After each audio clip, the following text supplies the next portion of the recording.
Good evening and good afternoon. Hello and welcome everybody to the World Health Organization press briefing on COVID-19. We have with us, as always, the WHO Director General, Dr. Tedros, also Dr. Mike Ryan, Executive Director of our Emergencies Program, and Dr. Maria Van Kerkhove, Technical Lead for COVID-19. Dr. Tedros will begin with an update, and then when Dr. Tedros has finished his opening remarks, I will open the meeting to questions. If you've connected via Zoom, please use the raise your hand icon to get into the queue to ask your question. If you've connected by phone, please hit #9 on your keypad to indicate that you want to ask the question. I'm going to apologize right now to all those who miss out. We have more than 260 people on the line already connecting and asking questions. So we have to restrict this briefing to an hour so that our speakers, who are all leading the response, can get back to the many other demands on their time. I will now hand over to Dr. Tedros. Thank you, Margaret. Good morning, good afternoon, and good evening wherever you are. The pandemic continues to take a massive toll, not just on health, but on so many parts of life. Yesterday, the government of Japan and the International Olympic Committee took a difficult but wise decision to postpone this year's Olympic and Paralympic Games. I thank Prime Minister Abe and the members of the IOC for making the sacrifice to protect the health of athletes, spectators, and officials. We look forward to next year's Olympics and Paralympics, which we hope will be an even bigger and better celebration of our shared humanity, and look forward to join. We have overcome many pandemics and crises before. We will overcome this one too. The question is how large a price we will pay. Already, we have lost more than 16,000 lives. We know we will lose more. How many more will be determined by the decisions we make and the actions we take now.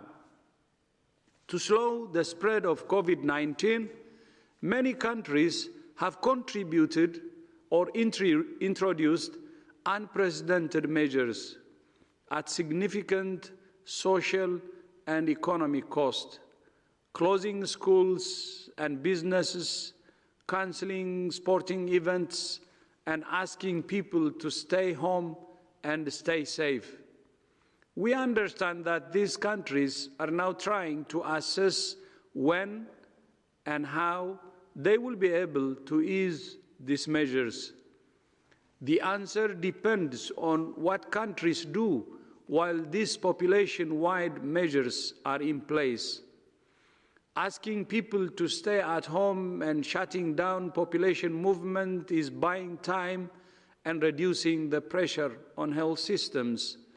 But on their own, these measures will not extinguish epidemics.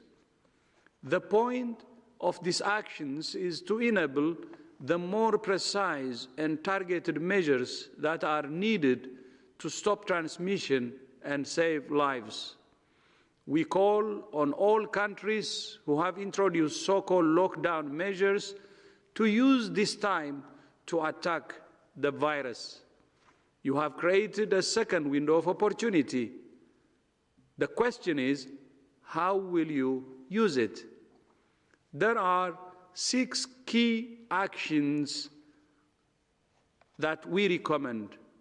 First, expand, train, and deploy your healthcare and public health workforce. And second, implement a system to find every suspected case at community level. Third, ramp up production capacity and availability of testing. Fourth, identify, adapt, and equip facilities you will use to treat and isolate patients. Fifth, develop a clear plan and process to quarantine contacts. And finally, number 6, refocus the whole of government on suppressing and controlling COVID-19. These measures are the best way to suppress and stop transmission so that when restrictions are lifted, the virus doesn't resurge. The last thing any country needs is to open schools and businesses only to be forced to close them again because of a resurgence. Aggressive measures to find, isolate, test, treat, and trace are not only the best and fastest way out of extreme social and economic restrictions, they are also the best way to prevent them. More than 150 countries and territories still have fewer than 100 cases. By taking the same aggressive actions now, these countries have the chance to prevent community transmission and avoid some of the more severe social and economic costs seen in other countries. This is especially relevant for many vulnerable countries whose health systems may collapse under the weight of the numbers of patients we have seen in some countries with community transmission. Today, I joined United Nations Secretary General Antonio Guterres, Under Secretary General for UN OCHA, Mark Lowcock, and UNICEF Executive Director Henrietta Fore to launch the global humanitarian appeal to support the most fragile countries who have already suffered years of acute humanitarian crisis. This is much more than a health crisis, and we're committed to working as one UN to protect the world's most vulnerable people from the virus and its consequences. We also welcome the Secretary General's call for a global ceasefire. We're all facing a common threat, and the only way to defeat it is by coming together as one humanity, because we're one human race. We're grateful to the more than 200,000 individuals and organizations who have contributed to the COVID-19 Solidarity Response Fund. Since we launched it less than 2 weeks ago, the fund has raised more than $95 million. I would like to offer my deep thanks to GSK for its generous contributions of $10 million today. Although we're especially concerned about vulnerable countries, all countries have vulnerable populations, including older people. Older people carry the collective wisdom of our societies. They're valued and valuable members of our families and communities, but they're at higher risk of the more serious complications of COVID-19. We're listening to older people and those who work with and for them to identify how best we can support them. We need to work together to protect older people from the virus and to ensure their needs are being met for food, fuel, prescription medication, and human interaction. Physical distance doesn't mean social distance. We all need to check in regularly on older parents, neighbors, friends, or relatives who live alone or in care homes in whatever way is possible, so they know how much they are loved and valued. All of these things are important at any time, but they're even more important during a crisis. Finally, the COVID-19 pandemic has highlighted the need for compelling and creative communications about public health. Last year, WHO announced our first Health for All film festival. The volume, quality, and diversity of interests far surpassed our expectations. We received more than 1,300 entries from 110 countries. And today, we're announcing a short list of 45 excellent short films about vital health topics. We're also announcing a distinguished panel of jurors who will judge the shortlist, with the winners to be announced in May. We will be showing all the shortlisted films in the coming weeks on our website and social media channels. In these difficult times, film and other media are a powerful way not only of communicating important health messages, but of administering one of the most powerful medicines, hope. I thank you. Thank you, Dr. Tedros. We'll now open the floor to questions. As I mentioned before, a little housekeeping. If you've connected via Zoom, please use the raise your hand icon to get in the queue. If you've connected via phone, please hit #9 on your keypad. Please restrict your questions to one question. Please try to keep them as short as possible because there are so many people who need to ask their question. In fact, we had so many questions left over from Monday. I'm now going to read a question from Simon Ateba because he has been waiting, I think, 3 times to ask this question. I cannot see him in the queue, so I'll read it out for you, Simon. Simon, I hope if you're there on Twitter, you can hear this question. So this is from Simon Ateba from Today News Africa. Simon asks Dr. Tedros, the coronavirus pandemic is fast spreading across Africa and is threatening to overwhelm our weak healthcare system. The Center for Global Development in Washington, D.C. is warning that if developed countries do not support Africa today, this pandemic will not be defeated. What type of concrete assistance can WHO drive to assist Africa now before it's too late?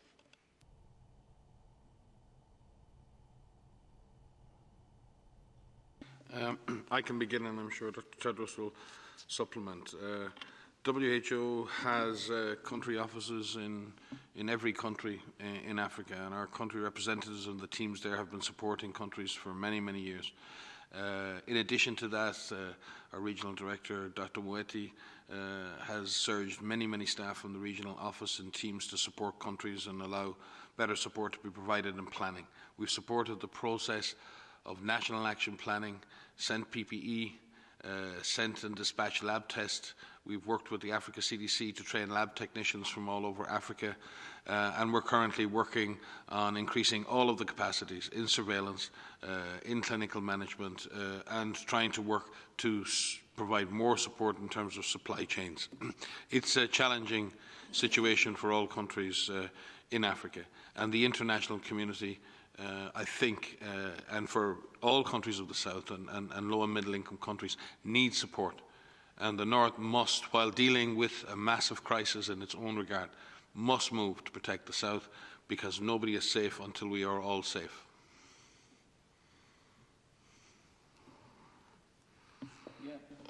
Thank you so much. Thank you, Mike. The number of cases in sub-Saharan Africa is around 1,600 as we speak. And if you take the number of cases, this is actually an opportunity to use the 6 recommendations I just made, meaning to be able to cut it from the bud. They can test, they can isolate, quarantine cases while still the number of cases is low. So the first thing is they should believe that this thing is in their hands. They can do something to stop it as early as possible. But then, of course, we have global responsibility as humanity, and especially those countries like the G20. We will have the G20 summit tomorrow. They should be able to support countries all over the world, not only from sub-Saharan Africa, but all over the world who are low income or middle income countries, because it's only through solidarity that we can support those countries. From WHO side, we have started as early as possible to support countries by providing test kits, and we have provided already test kits to more than 120 countries, and a good number of them are from the African continent, and also PPE to 68 countries, and most of these countries are from Africa. And WHO will continue to support countries who need our support. And we're negotiating with many stakeholders to build up our especially logistics capacity to continue to supporting countries as we have been doing. Thank you, Dr. Tedros. The next question's from Jamil from Brazil, somebody else who's also been waiting to ask his question for about a week. Please go ahead, Jamil. Yes, Mr. Tedros, this is Jamil Shade from UOL and Bandeirantes TV. My question is again on President Bolsonaro, and I apologize for insisting on this, but his remarks last night and over the last days, are they actually putting the lives of Brazilians at risk? And would you ask him to change his position and take responsibility? Thank you so much, sir.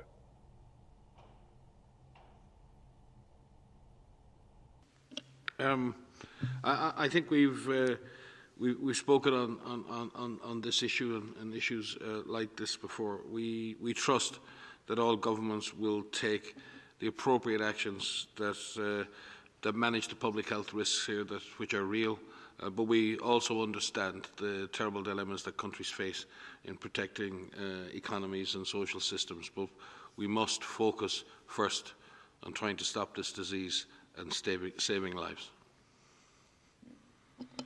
So it may be just repeating what I said, but our advice to all countries is, of course, many countries are already taking community-wide actions, closing schools, restricting movement, and asking citizens to stay at home, and all possibilities to have physical distancing. That's very important, but at the same time, we have proposed 6 actions, and that will also apply to any country, and that's what we said. There are countries, 150 countries with less than 100 cases, and they have to be very serious actually at this stage when they have less number of cases. And the first thing they should do is they should expand, train, and deploy their health workers, healthcare, and also public health workforce. And they should implement a system-wide approach to find suspected cases at community level. And this is for all countries, even countries with no cases. We have some countries who have not reported cases. And we even suggested that countries should actually ramp up production and capacity and availability to do more testing. And the 4th recommendation we made is identify, adapt, and equip facilities. We have to prepare actually the facilities because for any eventualities.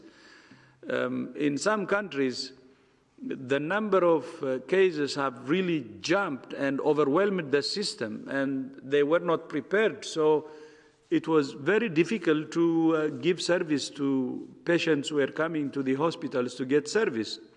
So preparing the system is very important for any country, including those countries who haven't reported cases, or countries who have reported less than 10 cases, or countries who have reported less than 100 cases, or more than 100 cases, or 1,000 cases. And cases, confirmed cases, should also be isolated. And this is the same recommendation for every country. And the other very important recommendation we have made is we need to have a whole-of-government approach, because this pandemic cannot be arrested by just the health sector alone.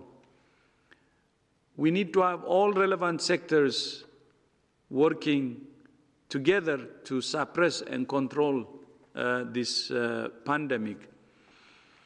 And not only the whole government approach, we are also saying we need the trust of the community, and communities should be mobilized to do their share, because this is everybody's business, and every citizen has a responsibility to take part.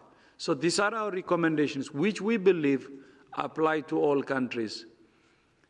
This virus is very dangerous, and we have already counted more than 16,000 deaths. If you remember, we have been saying for more than 2 months now, this virus is public enemy number one. It's a dangerous virus. And we have been saying to the world that the window of opportunity is narrowing, and the time to act was actually more than a month ago or 2 months ago. That's what we have been saying. But we still believe that there is opportunity.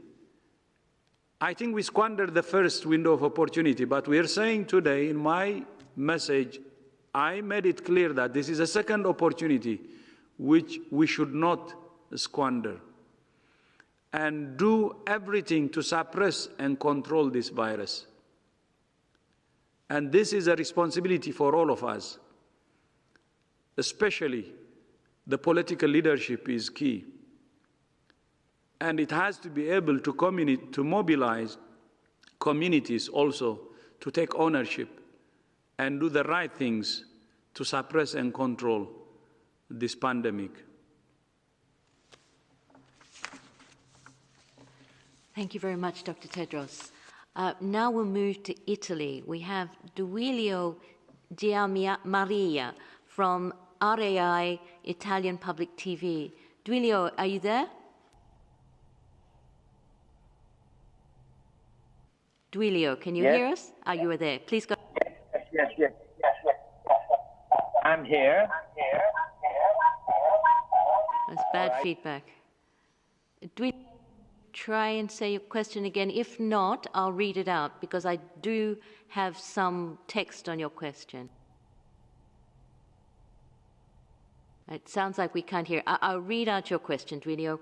Duilio wanted to know what WHO thinks about testing and active surveillance in Italy at this stage. What should Italy be doing in terms of testing and active surveillance?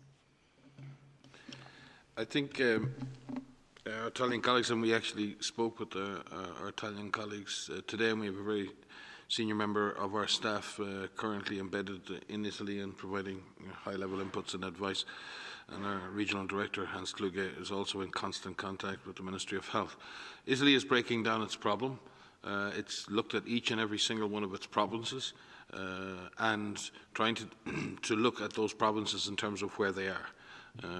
I think many of you will have seen Tony Fauci and others speak about this in the US. We need to start looking at the data. We need to start breaking the problem down. You can't look at a whole country as one entity.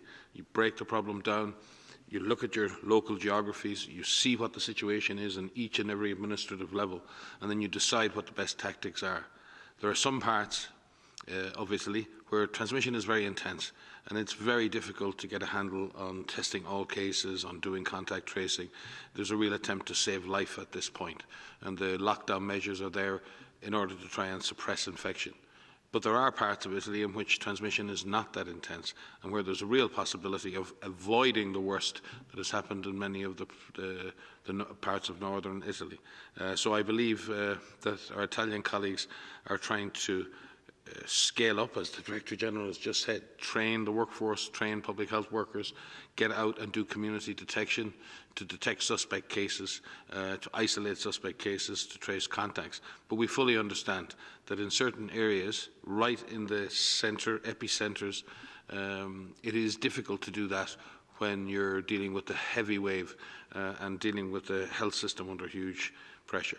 So we really do admire our colleagues in Italy. They're heroes. They're putting up a courageous fight against this virus on behalf of their own people, on behalf of the world. And we like and support the way they're breaking the problem down. They're working their way through the problem, and we will do everything in our power in the World Health Organization to support them in their efforts. Thanks. If I could just supplement what Mike has said, beyond Italy, I think there are many countries that are looking at the situation that they're in, the transmission situation that they're in, and the situation seems completely overwhelming. And that testing, with us saying test and how important that is as part of this comprehensive package, is a fundamental aspect that needs to be enhanced. And we hear you. We are on the phone with our colleagues every day who say to us, this seems impossible. This is not something that we can do. What should we do? We've been very clear that it's critical that you test to find where this virus is so you know where you're fighting it. To find all of your suspect cases, test those suspect cases, find those contacts, test those contacts who develop symptoms. And by doing so, you are able to actually break down those chains of transmission. But when the situation is such that you have community-wide transmission and there are some areas of very large outbreaks, there's ways in which you may need to prioritize some of those actions so that you could break down the problem, like Mike has just said. Find those boundaries of where that big outbreak is so that you could bring it more under control. And in taking those making those tough decisions temporarily will help you, bring you back to being able to actually find all those suspect cases. As the Director General has said, these so-called lockdown measures that many countries have implemented, and more we're hearing about countries implementing these so-called lockdown measures. This is buying you a little bit of time, and that time needs to be used appropriately. And that time must be used to build up again your workforces to be able to find those cases, to be able to break down a much larger problem into something that becomes more manageable. We have guidance that we have on our website which works through with all countries, which transmission scenario you may be in, outlines some of the considerations that you may need to take if you're in large clusters of cases, or if you're in community transmission, with the overall aim of bringing you back from community-level transmission to clusterings of cases down to individual chains of transmission so that that transmission can be suppressed and you can bring those outbreaks under control. We hear you. We understand that this is overwhelming in many cases, but there are things that you can do to suppress and slow transmission and save lives.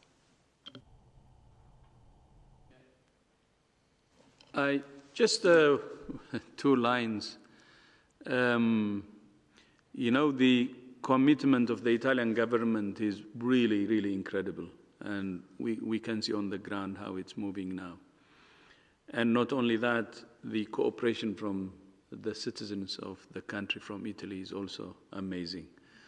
And I think this will bring result, and that's what WHO believes. And as Mike said, we will do everything to support. And there are some good signals now. We had a discussion with some of the senior experts from Italy today, and we hope this positive signal and progress will continue. But I am really happy to see that Italy is doing all it can. Thank you, Dr. Tedros. The next question is from Catherine Fiancan Bakonga, pardon. Sorry, Catherine. Catherine, can you hear me? Yes. Do you hear me? Yes, please go ahead. Okay. Good afternoon, Dr. Tedros, Mike, and Maria. My question is relating the testing. As people and most of the countries are saying that conventional equipment is not available, does WHO advise them to turn to tech as an innovation, as South Korea is doing? by using interactive websites, apps that permits self-diagnosis, backtrack movements of infected persons. And for that, are you actively collaborating with ITU? If it's the case, could you please elaborate a bit like that, on that? Thank you. Yes, I would say this is probably the first epidemic of or pandemic of the 21st century in which the full power of information technology, social media, artificial intelligence is being applied to almost every aspect of this response, both in terms of risk communication with communities and targeting information, in avoiding misinformation and countering misinformation. And that's probably been one of the most powerful uses of information technology in this response. And we thank all of those agencies, both public and private, who have joined with us and with our partners to really enhance the way in which we can communicate the best information to people. Beyond that, there are a huge number of collaborations around surveillance applications, modelling, predictive modelling, analytics, in decision support tools, and many of these other applications. And Korea, China itself, and other countries have developed apps that have supported them in case detection, case reporting, case follow-up, tracking, tracing, and many other things. And we ourselves have deployed our GoData platform, which is a platform for contact tracing and follow-up and linking to lab results to over 50 countries now. And there are other IT applications like epidemic intelligence from open sources, which we use. We've built that over the last 5 years with a consortium of international partners, which tracks electronic information in multiple languages from all over the world using AI engines, and it allows us to stay one step ahead in terms of information around the virus and other epidemics around the world. We are working with the ITU. Our Chief Information Officer, Bernardo Mariano, is coordinating a huge partnership across the world with many institutions, including the ITU, to develop the best possible solutions. There is a tremendous amount of innovation, a huge amount of enthusiasm, but we need to turn that innovation and enthusiasm in a really structured way into products that work for frontline workers, that work for frontline systems. And that's what we're in the process of doing now.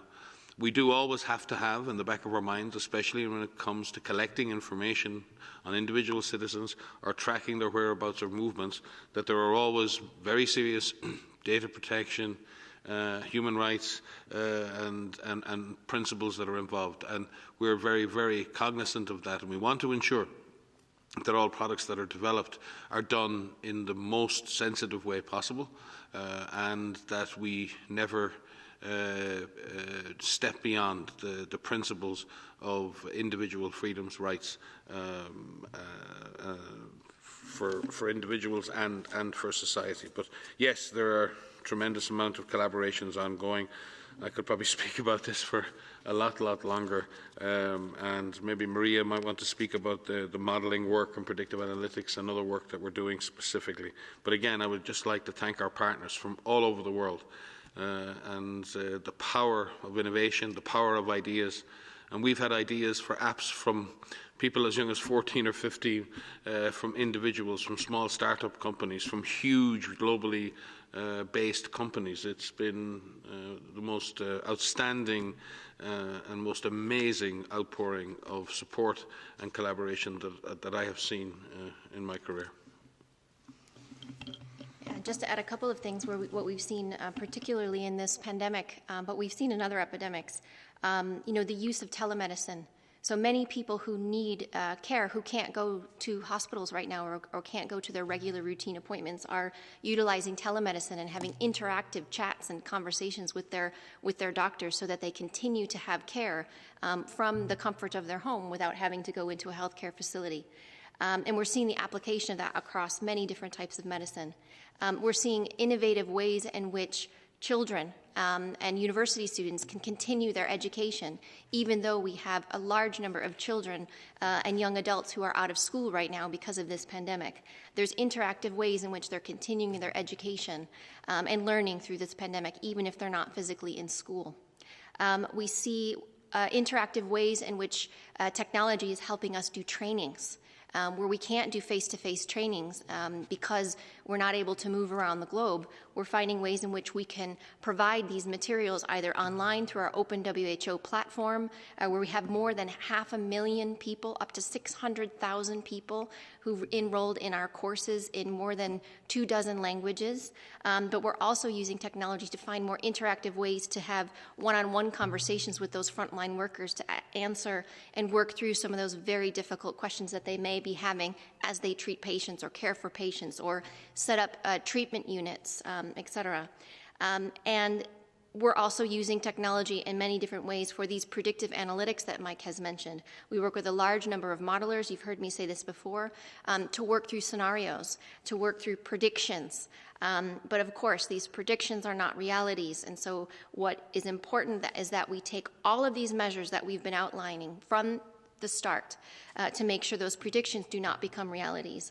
And lastly, technology and IT and apps have completely changed the way we think of social distancing. We're saying physical distancing now because we're actually talking about separating physically people, but keeping them socially connected. And we have ways in which we can do this now like we've never had before. So we keep people connected so that they feel that they're still part of this and we're all in this fight together, even while keeping them physically apart. Thank you very much, Dr. Van Kerkhove. The next question is from Ankit Kumar from India Today. But before Ankit comes on, I'd like to remind everybody to use the raise your hand icon and to apologize for saying #9, it's *9 on your keypad for your telephone. Ankit, are you there? Can you go ahead with your question? Thank you, Margaret. Good evening, everyone. My name is Ankit Kumar. I represent India Today and hasta. In India, there is 3 weeks long lockdown, which means 1.3 billion people are currently inside their homes right now.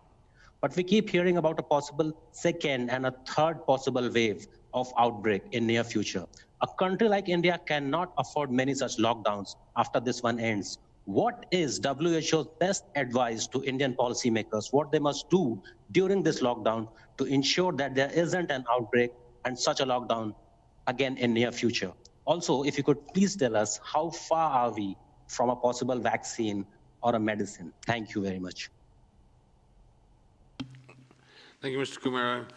Your question is a very good one, and I think the Director General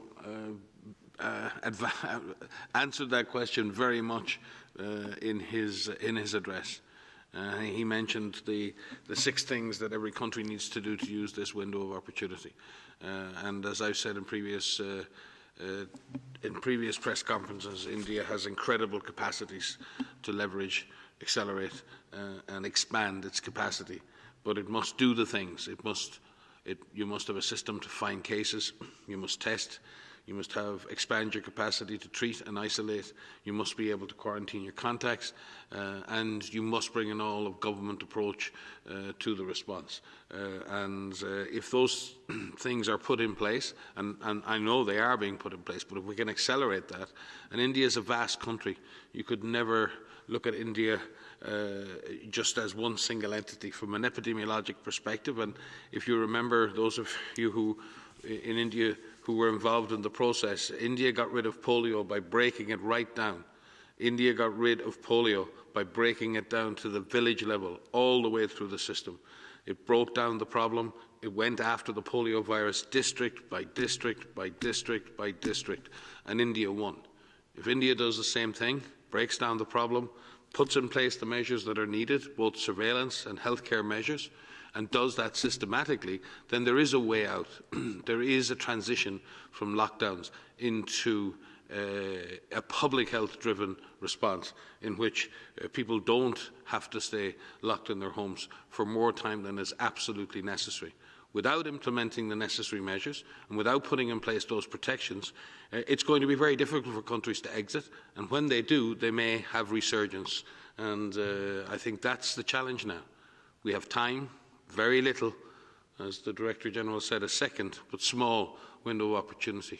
What countries do today, tomorrow, the next day is what's going to matter. If I could add to that, so we have seen countries that have gone through these so-called lockdowns, have gone through these public health measures and distancing measures, and we need to learn from all of these countries who have applied these measures at different levels of intensity. We know what measures were taken in China, and in particular in Wuhan and in Hubei, and we know that these measures are being lifted now. And the reason that they can be lifted is because these systems are in place to actually quickly identify and isolate any cases that pop up. And now what we're seeing in China is we're not seeing cases, indigenous cases, cases that are being locally transmitted. We're seeing new importations. There are more importations that are going into China than are actually being detected from local transmission. We haven't had local transmission, I think, in a number of days now. But what my point is bringing up China is saying they have looked at a staggering approach of lifting these measures. It wasn't all at once across the whole country. And in different parts of the country, they applied different intensities and levels of these measures. So it wasn't a total lockdown in all places across China. We know in Singapore they used a different approach. They did have some application of social distancing or physical distancing measures, but they didn't close their schools. And so it's really important for us to take the examples of all of these countries and look in detail about what they did as it relates to the epidemiology in their country and learn from them. And we are doing that now. We are taking very detailed looks at what every country is doing, what countries have done, and the levels of success that they have had. So again, we can come back and say, these are the things that really have worked. We know the things that we're telling you, these are the things that work.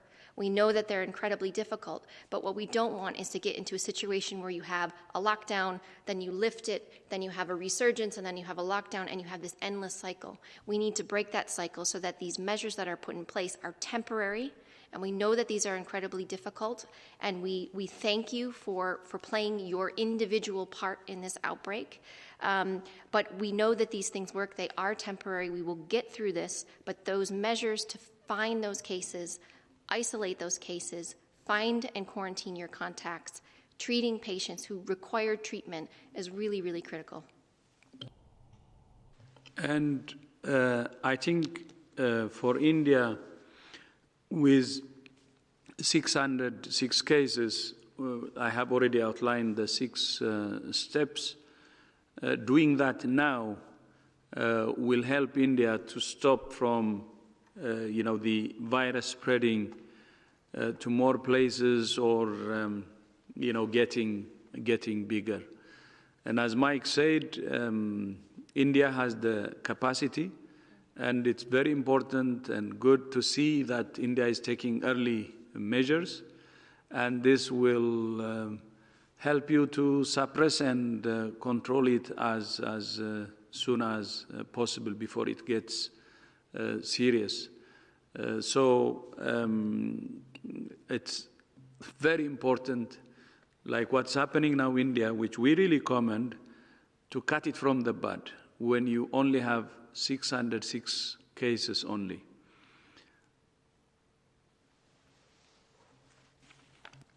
Thank you, Dr. Tedros.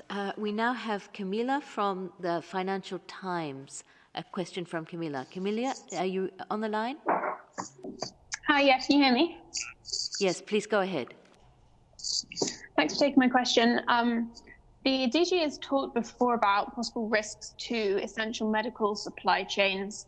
Are there any specific products or regions or parts of the supply chain that are under particular strain at the moment?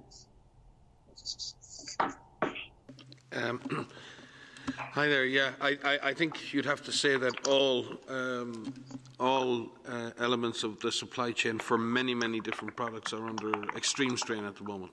That's from raw materials through to production, distribution, and delivery. And there are different reasons driving some of that. Production, in some cases, for example, a lot of the rubber that's used to produce rubber gloves is produced in a very small number of countries. If those countries have difficulties in their general supply chain or have a problem of pushing things into the international market, then the place that makes the gloves may have a difficulty in actually making the gloves, not because they lack the production capacity, but they lack the raw material. So there are problems in the supply chain all along that chain. The simple issue is demand, because our current production of protective equipment and ventilators was obviously pretty adequate to meet global demand before this event began. But unfortunately, the world is not ready for a pandemic. And in not being ready, we don't have the security stockpiles in place that are immediately deployable in order to scale up our capacity to protect our frontline health workers and others.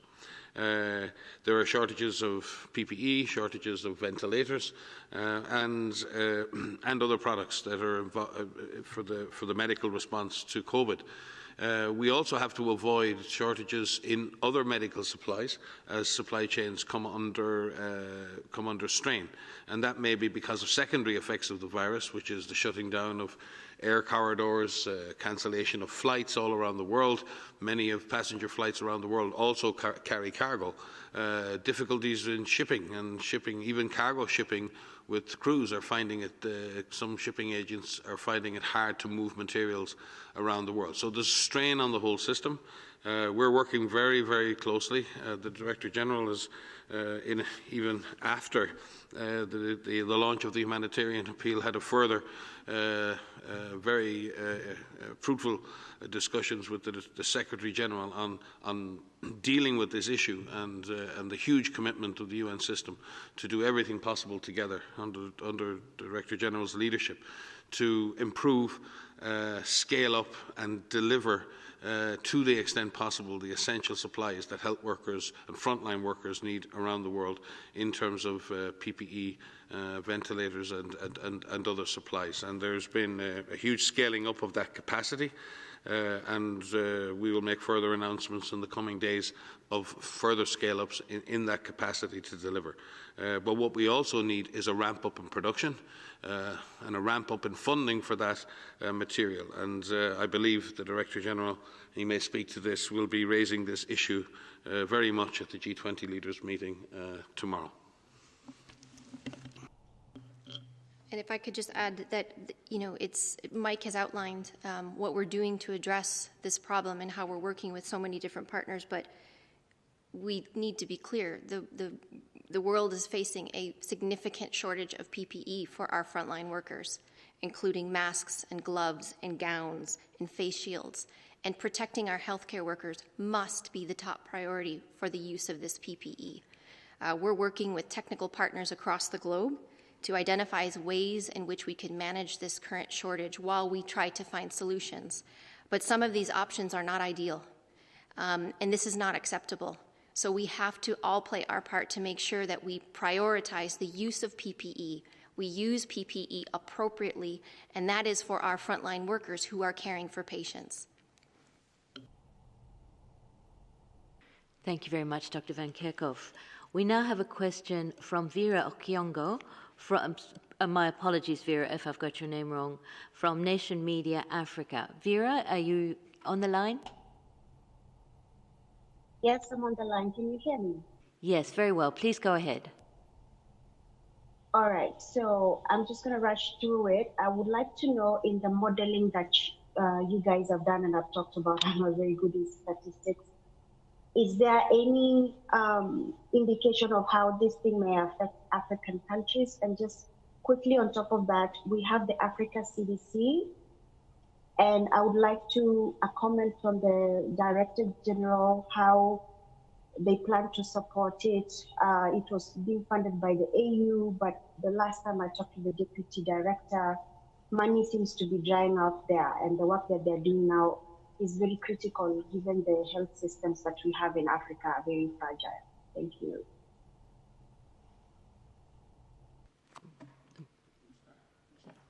So I could start, and Mike will supplement. So I can start on the first part of that with the questions about the use of mathematical models to look at what may happen. So we are working with a number of groups that are looking at these types of scenarios in terms of using available epidemiologic information about how this virus is transmitted, the rate in which it has moved through populations in China and Italy and in other locations, to use those parameters, as we call them, to estimate what may happen in a new population in Africa, for example. And in using that information, you can estimate what case numbers and deaths may look like if we don't do anything, if we don't have any interventions. And some of those numbers are very high. Some of those numbers are quite scary. But what those models can also do is they can also look at what may happen as you implement certain interventions. And these are the interventions that we have outlined, which are public health measures, which are physical distancing measures, which are making sure that you have testing capacity improved and finding all of your cases. And when you look at those scenarios, those case numbers reduce. So that's what is important in those models. They also help us plan. They also help us estimate case numbers based on what level of severity they may have. If they may have mild infection, moderate infection, may be severe and require oxygen, may need ventilatory support, respiratory support. Those models help us estimate what kind of supplies we need, and we're using those right now to estimate what we would need to supply for countries. And so they've been very helpful. We can look at the country level, we can look at regional levels, and we're working with modeling partners to create tools that countries can use to help prepare. And just on Africa CDC, actually, the Director General and I spoke with John and Kengazan. John is the Director of Africa CDC, and in fact has taken on a role as a special envoy of the Director General and for COVID-19. Africa CDC is a very important institution in Africa. WHO supported its creation. Director General was one of its founding members before he took his role as Director General, and Dr. Chidi Moeti, our Director for the Regional Office for Africa, and John work very closely together to ensure that member states and countries in Africa get the best possible public health and health advice, inputs and support from both our organisations. We've worked together with the Africa CDC on training lab technicians in COVID-19 diagnosis from all over Africa. We've worked together on the distribution of laboratory tests, and we're currently working together with colleagues in China on the procurement and distribution of PPE across Africa. So I would characterise very strong operational, growing technical and operational relationship with our colleagues in the Africa CDC. And obviously, in future, WHO in itself is not a funding organisation, but we will always be advocating for the funding and support to strong African institutions that provide support all across the continent. And I'm sure through this response, one of the benefits, if there is anything to be seen in benefit at the moment, is we need to build stronger public health systems at subnational, at national and at global level.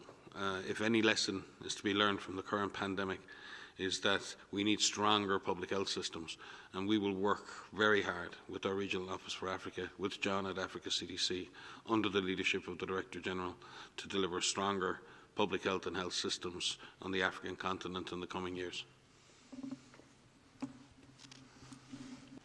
Thank you very much, Dr. Ryan.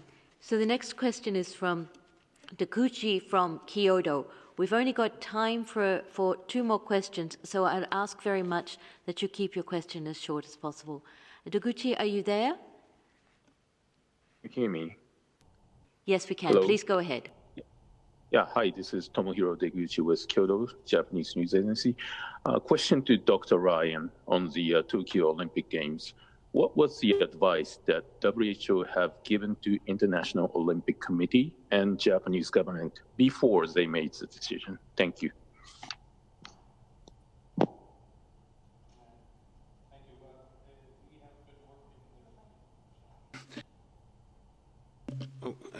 Thank you for your question.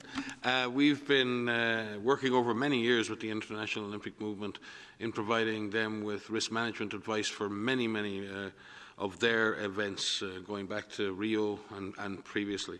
We do not take any final decisions when it comes to the staging of events or not.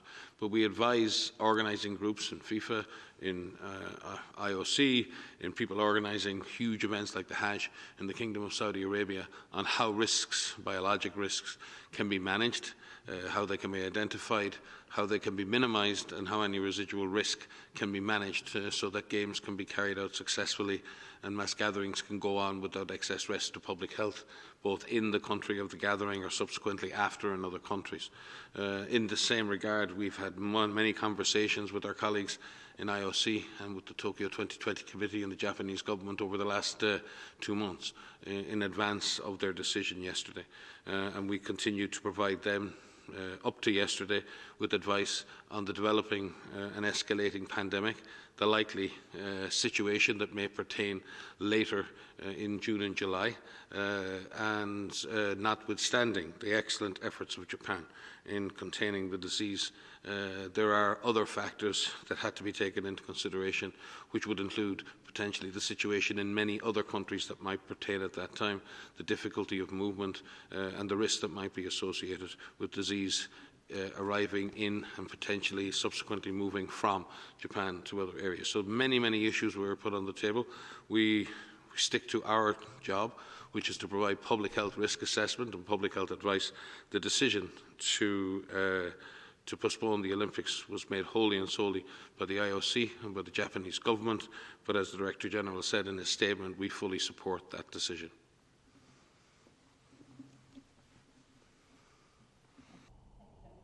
So, Dr. Ryan, so 2 of the people who were in the queue have put their hands down, but we have a question from Associated Press. Please go ahead.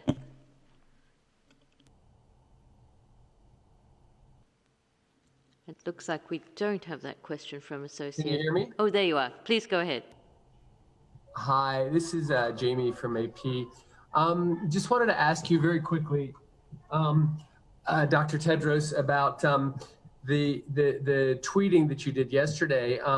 You were pretty praiseworthy of President Trump's efforts, and I'm just wondering. You said he's doing a great job, and I'm just wondering, that President Trump has, from the beginning, sort of minimized the importance of this at the very start, and then is now talking about churches that might be packed in the United States come Easter time. How concerned are you about some of the decisions that he's making, or do you really think he's doing a great job across the board? Thanks.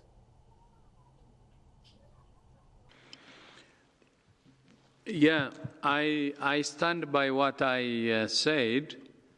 As you know, one of the recommendations from WHO is the whole of government approach involving all sectors. And the principal, which is the head of state, taking responsibility and leading the whole response. And that's exactly what he's doing, and which we appreciate, because fighting this pandemic needs political commitment, and commitment at the highest level possible. And the President's commitment, you have already seen it, and the world have seen it. And that kind of leadership is very, very important, the whole of government approach, to mobilize all sectors and stop or suppress the pandemic. So I know he's doing all he can, but not only the whole of government approach, but the other, like expanding testing, and also the other recommendations we're making are also in play, and he takes that seriously, and that's what we see. And I had a conversation, I had a chance to discuss with him, and that's what he said, and he's doing. So I believe that kind of political commitment and political leadership can bring change, or can stop this pandemic. I just supplement. again, just to say, earlier today we spoke with Bob Redfield and with Tony Fauci, and we're very impressed to see the work that their institutions and other institutions, technical, fabulous public health research and other institutions are doing in the United States, but also supporting on the international front. We've had the benefit of having had secondees from CDC Atlanta present here in Geneva for more than a year and a half now between Ebola and between COVID-19. Our colleagues at NIH are the ones who have innovated and have managed, working with others in the United States, to start the first trials of vaccine. NIH and ourselves are working very closely together on trials of existing therapeutics. The FDA have been exceptionally helpful on the regulatory side and are working with us on everything from animal models for vaccine development and much, much more. We rely heavily on the scientific innovation and public health prowess of the United States, and very much appreciate the way in which Dr. Fauci broke down the issue yesterday when he spoke about the data, and he spoke about getting down to the state and the county level and working through the problem and working through the issues. And again, we remain impressed by the work being done at state level by state and county public health departments. Now is the time to support them. Now is the time that health workers all over the world need to get the support to do the jobs they need to do. They are our heroes, and we are all there to support them. Thank you very much, Dr. Ryan. And on that inspiring note, we'll close this press conference. Thank you very much, everybody, for attending. We will send the audio, we will send the transcript as usual. We'll also send you information about the WHO Film Festival. Thank you again, and we'll reconvene on Friday. Thank you. Thank you, and see you on Friday.